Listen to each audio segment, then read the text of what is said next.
Welcome back.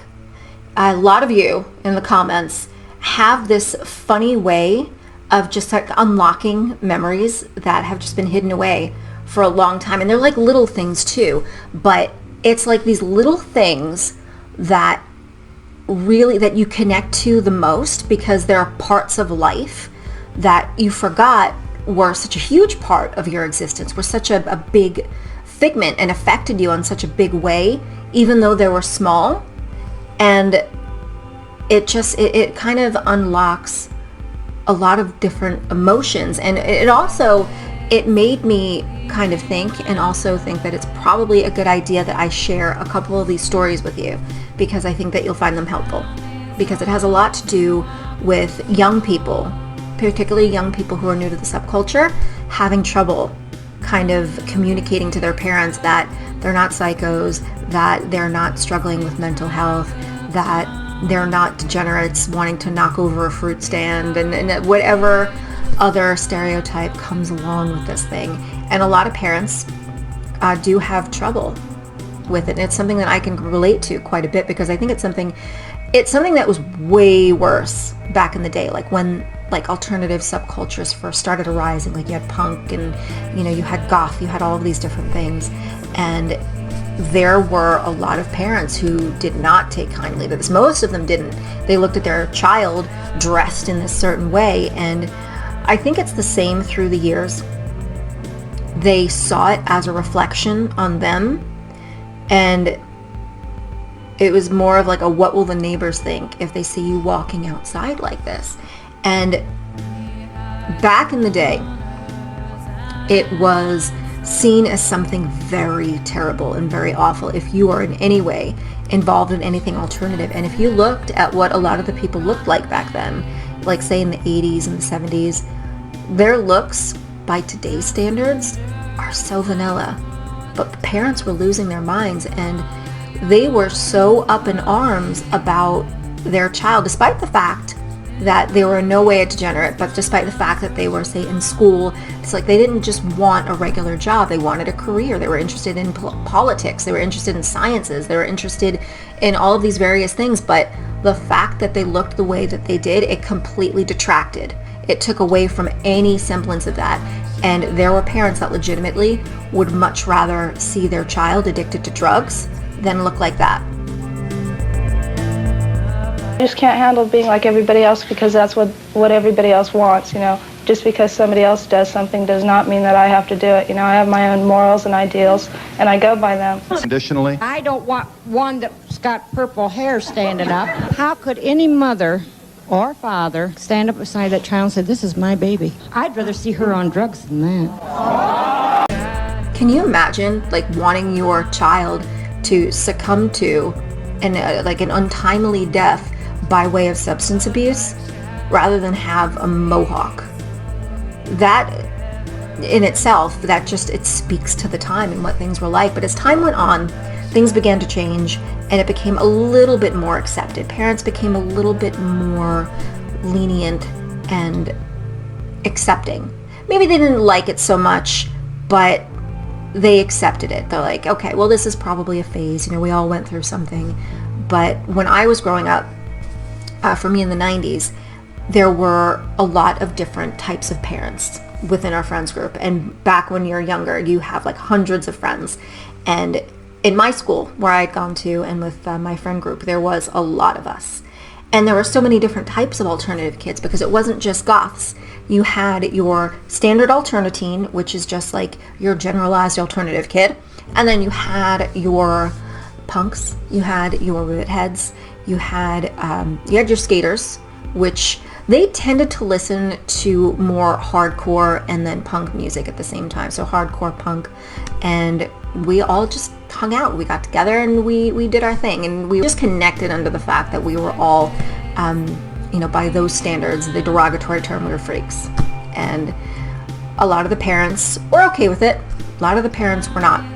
And I remember two friends that come to mind in particular, that one's a boy, one's a girl, and we're all in the same friends group. One was hella grunge, and the other one was, she kind of straddled the line between goth and industrial.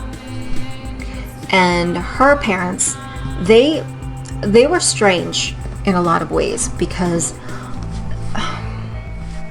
they would go through these phases where they were fine with her dressing the way that she did, and then all of a sudden they, out of nowhere, would just throw all of her art supplies away. They would throw all of her music away, and they would forbid that she watch television at all. Like, she was not allowed to watch MTV. And I remember she had a little sister who was a little snot at the time, but I remember, just to get her in trouble, her parents would come home from work and she'd be like, so-and-so was watching MTV today.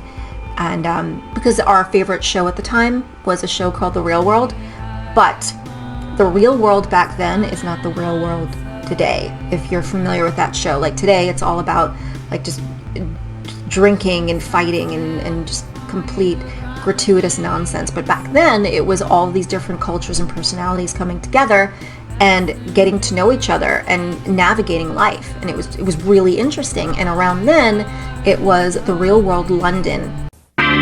This is the true story of seven strangers. Seven strangers picked to live in a house and have their lives taped to find out what happens when people stop being polite and start getting real. The real world, London.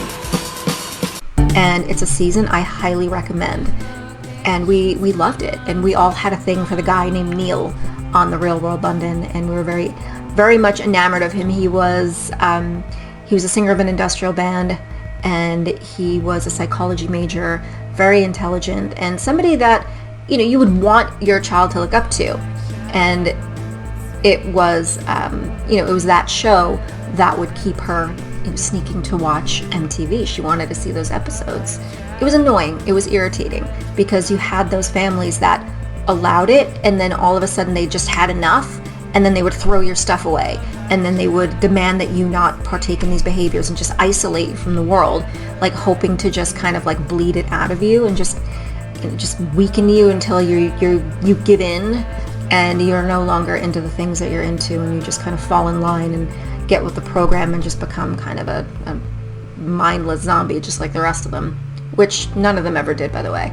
And then we had the other one. He was the male, and he was, and still is, so eclectic and interesting and different and funny and quirky, and we loved him. We still do. He's awesome. And some days he'd wear like a bright pink feather boa. Other days he would go to CVS during Halloween and get one of those little sheriff's costumes and wear them for clothes.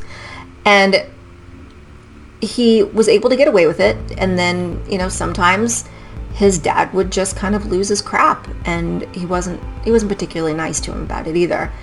And it was really sad, because you had these two friends with very big personalities, and I would watch them become just completely emotionally destroyed by way of their parents ripping them away from the things that make them happy. And it's not like there were things that were troublesome or problematic or bad in any way. Like, they weren't drinking, they weren't doing drugs, and I think they were experimenting with cigarettes at the time. I think because I smoked around that time, and it was a bad decision. I don't smoke now, but all of our parents did. It was the 90s, and them being of the 80s generation, everybody smoked.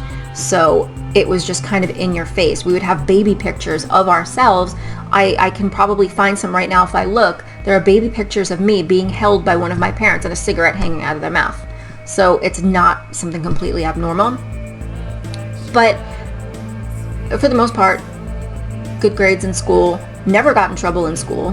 And you have the normal kids, mind you, on the other hand, they were the ones drinking and driving, and they were the ones getting caught with drugs in school, and they were the ones that were causing fights and just being very problematic. However, despite the fact that they were the ones that were problematic and we were not, we were the ones that kind of got the crap end of the stick because of the way that we looked like.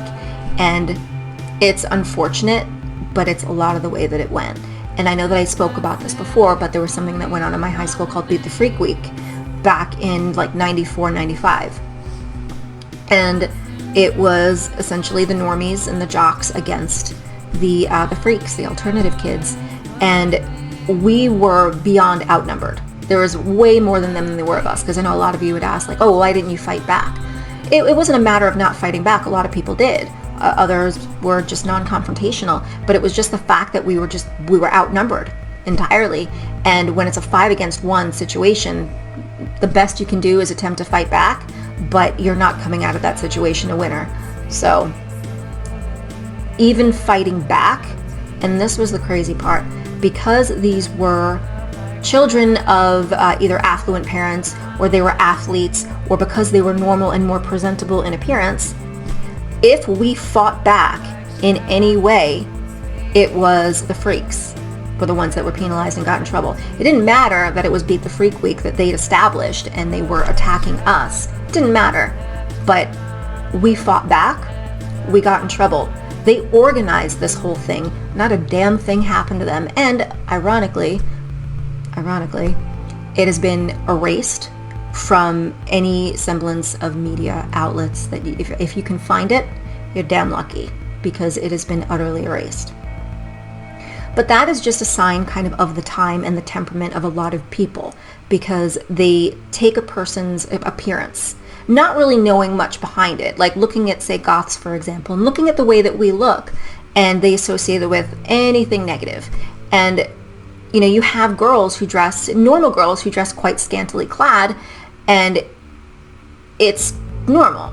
It's not considered anything outlandish. But you take a goth girl who wears either the same amount of clothes, if not more, but you put it in the color black and some unconventional materials, and suddenly it's considered whorish or slutty. And that's the hypocrisy I can't get behind. But I wanted to kind of help a lot of the alternative kids out there, the goth kids, the ones that are in my inbox and on my in my comments, and expressing sadness or frustration with being able to communicate with their parents, or not being able to communicate with them, or just really give them an idea of what they truly are all about, because it's hard for them to see beyond the facade of what goth is, and that there's a lot more to it. So I wanted to maybe give some advice that might be helpful, because back in the day, it didn't really help very much with my peers. And so the reason that a lot of it just didn't help with my peers had a lot to do with the media at the time, which ironically is probably what a lot of your parents are consuming right now, just in a different way. So I'm going to explain the differences. So in the 90s, when I was younger, we had a lot of talk shows, and it was a lot of shock TV, a lot of just shock talk shows, and they realized that freaks meant views, and that we were just a great cash cow for them. We were a great kind of thing for them to focus on, and that it brought the views. And what ended up happening was you had a lot of people who were alternative, and they thought, oh wow, this is a great situation because I can get myself out there and I can speak to the masses, and they'll hear that I'm not a degenerate. They'll hear that I want to go to school for medicine. They'll hear that, you know, I'm an avid reader. They'll hear that I'm articulate. They'll hear all of these different things about me, and they'll understand that I'm not a threat. They'll understand that I'm not, you know, a drag to society or any of those things. But each and every one of those talk shows, I focused on this in one of my videos. I'll play some clips for you. But what had happened was they were tricked. Talk shows took an interest in those who dared to be different, and since by then more alternative subcultures were revealed, they had lots to choose from, and they were ripe for the picking. Perfect for shock TV, which was now becoming the new daytime norm, and they were competitive with one another. You had goths, punks, metalhead, hardcore kids, candy ravers, club kids. They went on these shows. And for those who were, say, less sincere and wore it as a costume rather than a lifestyle, they could be coached, and they were encouraged to be grotesque or over the top and performative. Stick out your tongue, give the devil horns, make an entrance. As a goth, friends with other goths at the time, it was really frustrating to watch. Other alternative kids who appeared and thought that they were going to be representing their subculture in a bid to be better understood, they were in for a rude awakening. They were booed, they were mocked, They were insulted and they were laughed at by an entire audience, and they were goaded into a reaction. And believe me, the producers and audience ate it up. Bring out. She's 14. Her name is Sarah, and find out what's going on here. Sarah, come on out.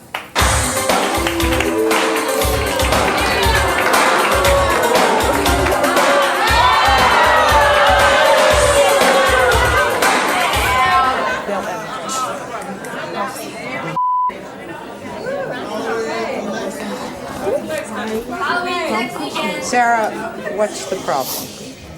There's no problem. They were booing me. Okay, but what is the problem? They were lured into an ambush. They viewed us as freaks, and they had no intentions of humanizing us. The goal was to portray us in a light that held true to what they wanted society to perceive us as. Uncivilized, degenerates, circus freaks with no goal in life other than pissing off our parents. Everyone on that stage up for public scrutiny, they're all teenagers brought there by their parents. Now, this next girl you're about to see, she's only 15 years old. Let me know if you think this is in any way okay for an adult to speak to a 15-year-old. Had your hand up, yeah. Your t-shirt should read white trash. I was asking her, what is she on? What are all of them on to look like that? Most of them.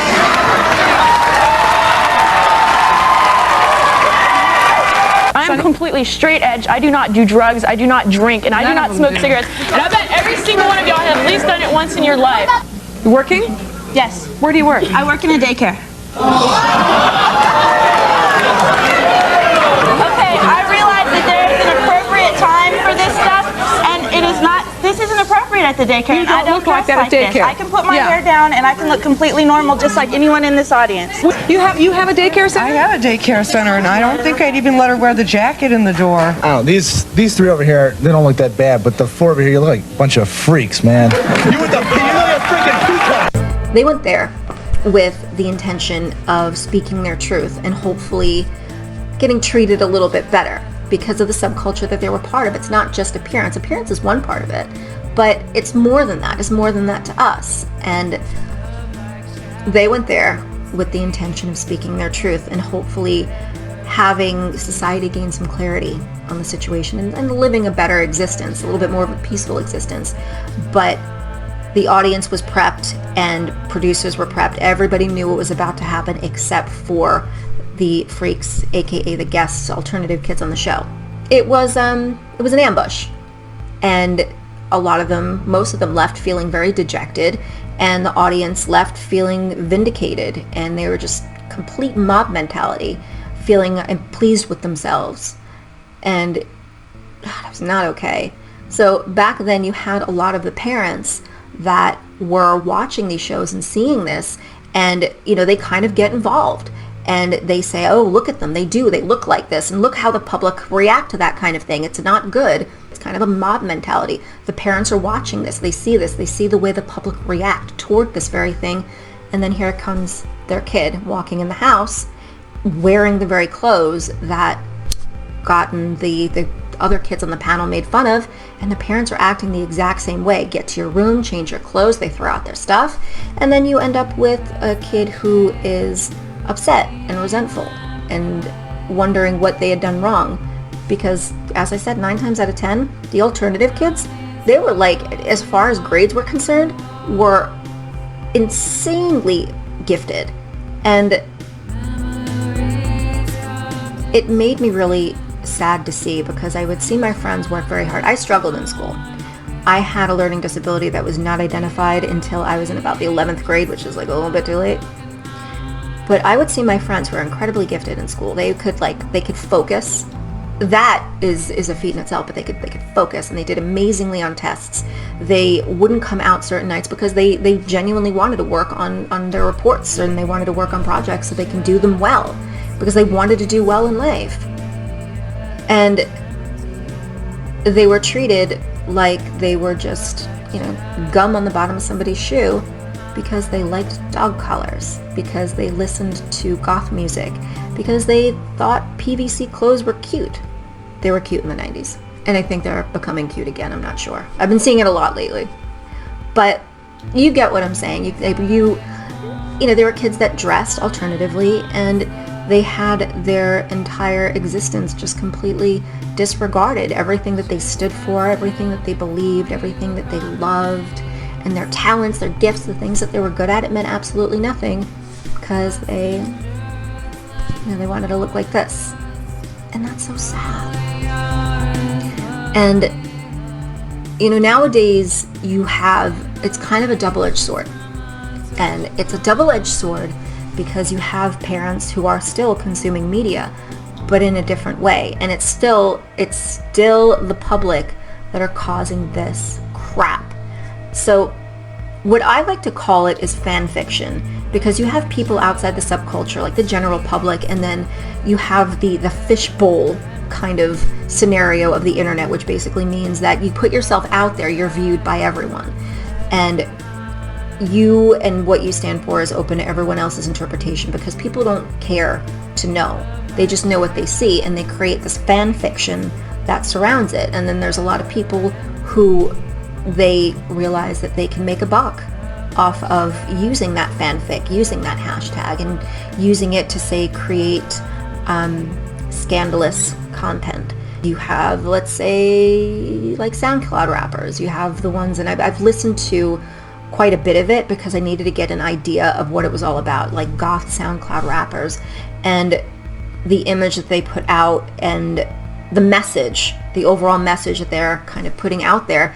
And it is so counterintuitive to what the real goth subculture is, say, all about.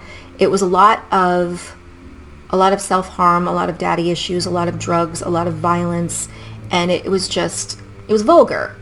I could understand why parents would look at this, and then they would look at their child and say, oh, hell no. How are they to know the difference? So as annoyed as I kind of do get with the parents in a lot of these situations, I can hardly blame them, because they know nothing about goth. They know nothing about alternative. They just know what they're looking at when they see their kid and whatever it is they see online, and they kind of make that association. And I know that I've said this quite a lot, but true goth gets buried by mainstream.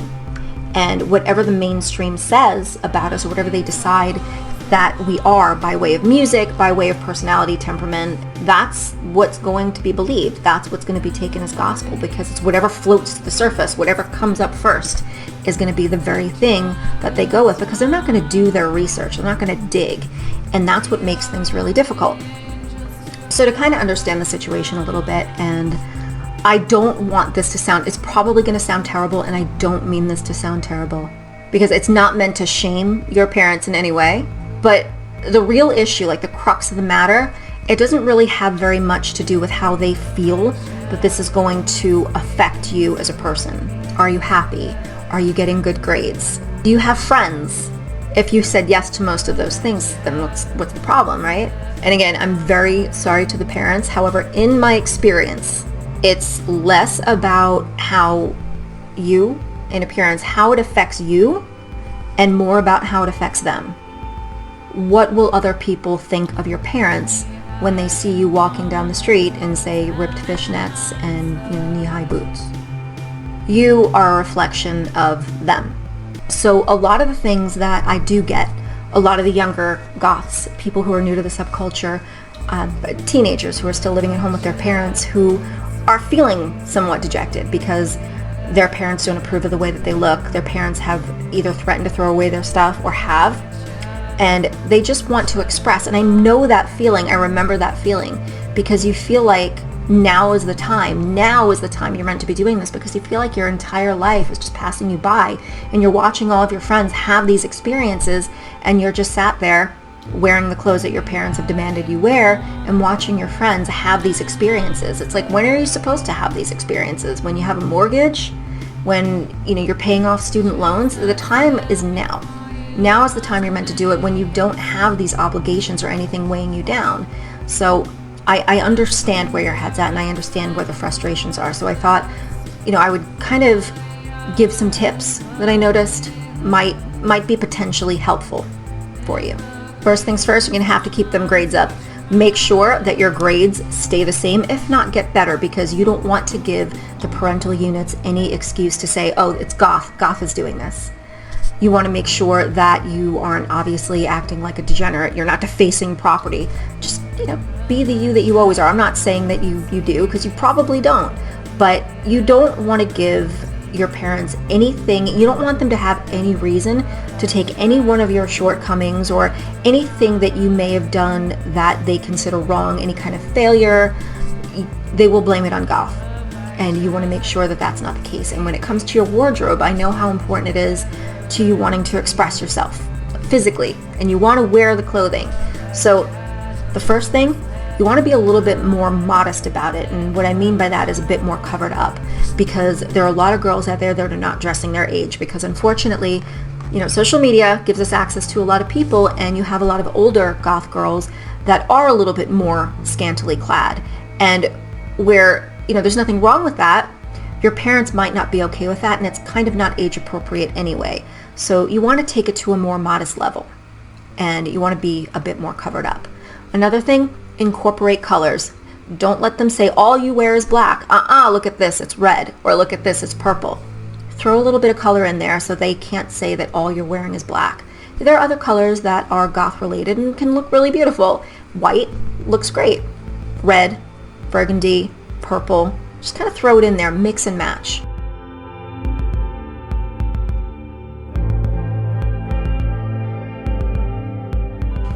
Another thing, stay away from things that are ripped and tattered, because I have seen parents absolutely lose their mind out of just ripped and tattered things. And I know I love the look of ripped tights. I love the look of ripped fishnet sleeves. Leave that for when you hang out with your friends and you're out of view of your parents, because when they see it, they're just going to associate it with you looking like a vagrant, and they're not going to like it. So you want to wear things that have clean lines to them, cut nicely, perfectly seamed, and there are no issues there. Asymmetrical is fine, but make sure that nothing is ripped or tattered or hanging. Parents lose their minds over that. Stay away from anything even vaguely star-shaped. Those tops that have like the little kind of star-shaped or pentacle sort of, bit that goes here? Stay away from it, because anything that is even vaguely star-shaped is going to be a pentagram. Even if it is a star, they're going to call it a pentagram. Don't even try it. Don't even attempt to start. Stay away from geometry altogether when it comes to fashion, because anything that you wear that is just slightly overlapped in straps, they're going to call it a pentagram. Don't even try. It's not worth it. Because the point is to not give your parents anything negative to equate to you being goth. And a lot of parents are great. A lot of parents are understanding. Sometimes if you just talk to them and tell them what it's all about, say, hey, it's just music and dressing this way. I like to be creative, not like everybody else. Sometimes a lot of parents are okay with that, and sometimes they're not. It really depends. So sometimes you have to stick with the whole kind of strict way of dressing and find that middle ground to where they really have no reason to throw out your clothes. There are some colors in there. Make sure nothing is torn, tattered, or ripping.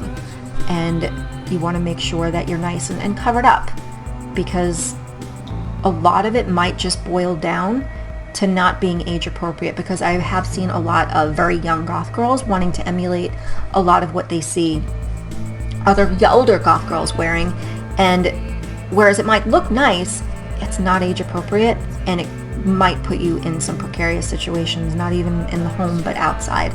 So save the corsets and save that for after turning 18. But before you make it to 18, yeah, unfortunately, we got to appease the parental units. They're the ones paying the bills. They're the ones keeping the lights on and all that stuff. So you want to make sure that you also aren't worrying them, because in a lot of cases, the parents could just be worried. They can genuinely look at you in your death shrouds and say, oh my God, my child's depressed. Meanwhile, you're probably the happiest you've ever been, which is the irony of it.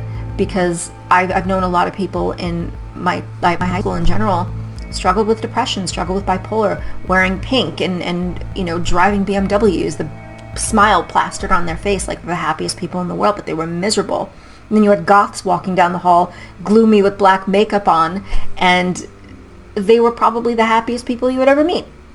And I genuinely hope that you're able to communicate with your parents, and it doesn't come to like the kind of extreme measures of having to carefully curate your wardrobe in order not to piss them off. But I think one of the key things to hold on to definitely is to try to keep it age appropriate. Even if you're dressing in the same amount of clothing, if not more, than your average girl who shops in Forever 21, the fact that you're wearing it in the color black and unconventional materials accessorized the way that you do, it makes you sort of stand out a bit more to the wrong kind of person, and it's viewed very differently. So that's why you have to be a little bit more diligent to keep an eye on how you put that look together. And it's good because it helps you be a little bit more creative. But once you turn 18, you can do what you want anyway. But right now, it's time to keep the parents happy. If you want to take it that much further, show them what music you listen to. You know, show them your favorite song and see what they think about it. Because I think a lot of times when parents think of goth music, it's not at all what they thought it was. And I think they might be pleasantly surprised at what they might hear. I hope this is helpful. Thank you for watching, and until next time, bye.